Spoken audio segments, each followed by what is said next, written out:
বিসমিল্লাহির রহমানির রহিম। প্রিয় বন্ধুগণ,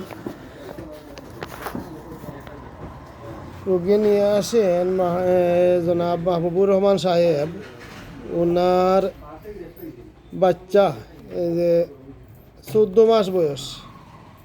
বাচ্চার পায়ের মাঝে স্কিন ডিজিজ একজিমা পায়ে এবং সারা শরীরে 8 মাস থাকে। এই 8 মাস থেকে সামান্য রোগ স্কিন ডিজিজ চিকিৎসা চলছে। চিকিৎসা করতে 8 মাস থেকে এইটা মানে বিভিন্ন জায়গাতেই চিকিৎসা করা এক ডাক্তার মুন্সিবাজার। আচ্ছা, ডাক্তারের নাম হবে খবর। তো এই 8 মাস থেকে ওষুধ খাওয়াইটা কিন্তু কমতেছে না।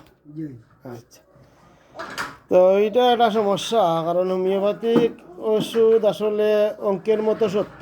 গান মান ওষুধ বললে রোগ কমবে, কেন মানে ব্যতিক্রম হওয়ার কথা নাই। কারণ গান মান ওষুধ বললে রোগ কমতো, এটা ব্যতিক্রম হওয়ার কথা নাই। কিন্তু যেহেতু 8 মাস থেকে আপনি ওষুধ খাওয়াইরা রোগটা কমতেছে না, আমরা এটা ধরে নিতে পারি যে গান মান ওষুধ পড়ছে না। আচ্ছা, যাক, এখন আমার কাছে রুগী নিয়ে আসেন, আমি পরীক্ষা নিরীক্ষা করি। এইখানে একজিমা এই পায়ে এবং সারা শরীরে, শুধু মুখ পরে eczema in all body but not face and more in legs. পায়ের মাঝে বেশি, মুখে নাই এবং সারা শরীরে। আচ্ছা, এছাড়া আমাদের হোমিওপ্যাথিক সিমটম লাগে, খুব বেশি একটা সিমটম পাই নাই, হালকা একটু সিমটম পেয়েছি। আচ্ছা, যাক, আপনি কী বলছেন? গায়ে বেশি, গায়ে এবং পায়ে। আচ্ছা, এগুলো ঠিক আছে। আচ্ছা, যাক, তো এই যে সেলিবা, মুখে থেকে লালা বেশি পড়ে, এই একটা লক্ষণ পাইছি। আর একটা লক্ষণ পাইছি যেটা আপনার রাইত হইলে চুলকায় বেশি, রাত্রে খুব বেশি চুলকায়, রাত্রে বেশি চুলকায়। আচ্ছা, আর মুখে লালা পড়ে।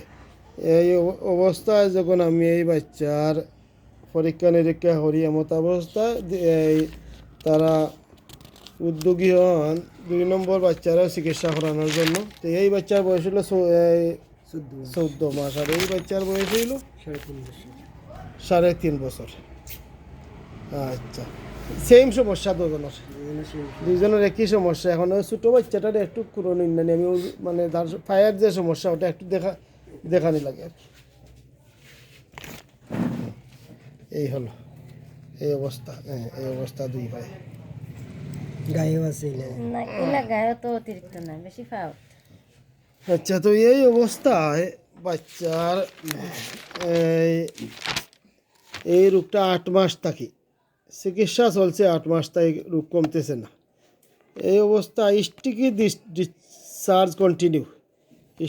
ডিসচার্জ কন্টিনিউ মানে আঠালো পানি এখান বাহির হয় এবং চুলকাইলে সহজে রক্ত বাহির হয়।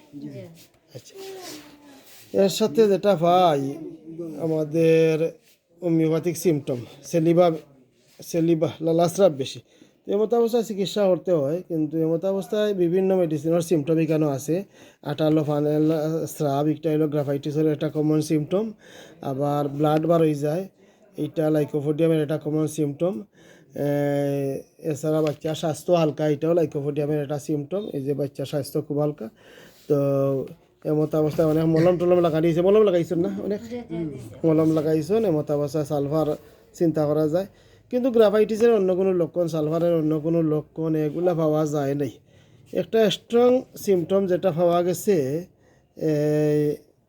গেছে মার্কসলর লালাস্রাব বেশি। আচ্ছা, এই অবস্থায় যেটা পাইছো, এই যেটা আপনি আগে বলেছিলেন যে এই বাচ্চা মিষ্টি খুব খাইতে চায়, খুব মিষ্টি খাইতে চায়, এটা লাইকোপোডিয়ামের একটা কমন সিমটম। সুতরাং আমি কেন সালফার, লাইকোপোডিয়াম, গ্রাফাইটিস, মার্কসল নিয়ে চিন্তা ভাবনা করি এবং ফার্স্ট প্রেসক্রিপশন করি মার্কসল 50 ml, ACML 1 16 ডোজ। মেডিসিনটা দেয় ইন্ডিয়ান এফকো কোম্পানির। এফকো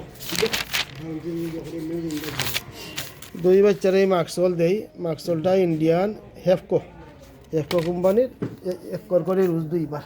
এই যে এফকো কোম্পানির মার্কসল 1 হেফকো। আচ্ছা, এখন মার্কসল কেন দিলাম একটু দেখাই। কারণ মেডিসিন তো যুক্তিসঙ্গতভাবে পড়তে হইব। রোগ আল্লাহ কমাইবেন, কিন্তু আসলে আমি যাতাভাবে এটা দিয়া যদি আশা করি রোগ কমতো, আর আল্লাহরে কই রুকুমা এটা সিস্টেম নাই, সিস্টেম হলে ওষুধটা ইতেইব করে এর বাদে আল্লাহর কাছে চাইতেইব রুকুমার জন্য। আচ্ছা, তাহলে এই যে মাকুড়িয়া চল রাত্রে বৃদ্ধি শয্যার উত্তাপে বৃদ্ধি, এটা তো আপনি আগেই বলেছেন যে বাচ্চার এই বিছনাথ যাওয়ার পরে খুব চুলকায়, খুব চুলকায়। আচ্ছা, এগুলো প্রথম কথা। দ্বিতীয় কথা হইল অতিরিক্ত গরম, অতিরিক্ত লালা নিঃসরণ, ঘুমাইলে লালা পরে বেশি। এই যে হোমিওপ্যাথিক সিমটম এইগুলা মিল আছে, জিহ্বা ফুরু দাঁতের সাফ এগুলা মিল আছে। এমত অবস্থায় যদি একজিমা হয়, তাহলে স্কিন ডিজিজ হয় বা যে কোনো জটিল রোগ হয়, তাহলে যুক্তিসঙ্গত মেডিসিন হলো মার্কসল। তাই আজকের প্রেসক্রিপশন মার্কসল 50 ml 80 ml 1 ষোলো ডোজ, ইন্ডিয়ান এফকো কোম্পানির মেডিসিন, 1 করে ডোজ 2 বার। আমি আশাবাদী এই মেডিসিনে বাচ্চা সুস্থ হয়ে যাবে ইনশাল্লাহ। দেখা যাক কী রেজাল্ট আসে। সবাই ভালো থাকেন, আসসালামু আলাইকুম।